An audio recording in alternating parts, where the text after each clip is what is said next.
ഒരു Indian woman UK പോകുന്നു, UK ചെന്നിട്ട് ഒരു ഇറ്റാലിയൻ ബ്രാൻഡ് സ്റ്റാർട്ട് ചെയ്യുന്നു, അല്ലെങ്കിൽ ഒരു ഇറ്റാലിയൻ ഫുഡ് ഇൻഡസ്ട്രി സ്റ്റാർട്ട് ചെയ്യുന്നു. അത് അത്ര ഈസി ആയിട്ട് തോന്നിയോ, അല്ലെങ്കിൽ എന്തായിരുന്നല്ലോ ചാലഞ്ചസ്? ഒരിക്കലും ഈസി അല്ല.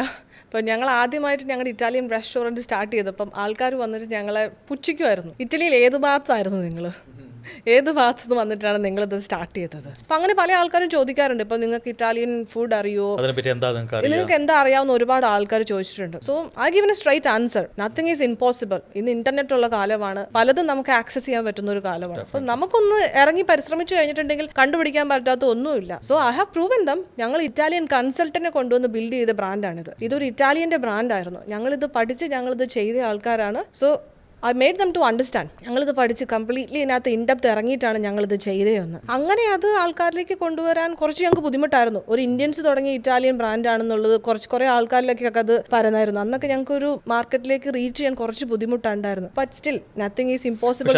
ഇന്ത്യൻ റെസ്റ്റോറന്റ് ആയിരുന്നെങ്കിൽ ഈ പ്രശ്നം ഉണ്ടാവില്ല. ഇല്ല, ഇന്ത്യൻസ് ചെയ്യുന്ന ഇന്ത്യൻ റെസ്റ്റോറന്റ് എന്നുള്ള പ്രശ്നം വരില്ല. കാരണം ഒരു ഇന്ത്യൻസ് ഇറ്റാലിയൻ റെസ്റ്റോറന്റ് ചെയ്യുമ്പോൾ, അല്ലെങ്കിൽ ഇതിന്റെ ഓണേഴ്സ് ഒരു ഇന്ത്യൻസ് ആണെന്ന് അറിയുമ്പോൾ അതിനൊരു ഇറ്റാലിയൻ ഫുഡിന് ഒരു ഒതന്റിസിറ്റി ഉണ്ടാവില്ല എന്ന് ആൾക്കാരിലേക്ക് ഓട്ടോമാറ്റിക്കലി ഒരു തോട്ട് പോകും. നമ്മളിപ്പോൾ ഇറ്റാലിയൻ കൺസൾട്ടന്റിനെ കൊണ്ടുവന്ന് ചെയ്യിപ്പിക്കുന്ന കാര്യങ്ങൾ അതെല്ലാം ഞങ്ങൾ സോഷ്യൽ മീഡിയയിൽ കുറച്ചുകൂടി ആക്റ്റീവാക്കി ആൾക്കാരിലേക്ക് എത്തിക്കാൻ. നമ്മളൊരു ഇറ്റാലിയൻ റെസിപ്പി തന്നെയാണ് ഫോളോ ചെയ്യുന്നതെന്ന് ആൾക്കാരിലേക്ക് എത്തിച്ചപ്പം ഞങ്ങൾ ആ പ്രോബ്ലം 80% ഓഫ് ആ പ്രോബ്ലം ഞങ്ങൾ സോൾവ് ചെയ്തു. പിന്നീട് കസ്റ്റമേഴ്സ് അത് കഴിക്കുമ്പോൾ അവർക്ക് അറിയാലോ അല്ലേ? അതെ, കഴിക്കുന്ന ആൾക്കാർക്ക് മനസ്സിലാകും ഇത് ഇറ്റലി എന്നുള്ളതാണോ ഇന്ത്യ എന്നുള്ളതാണോ എന്ന്.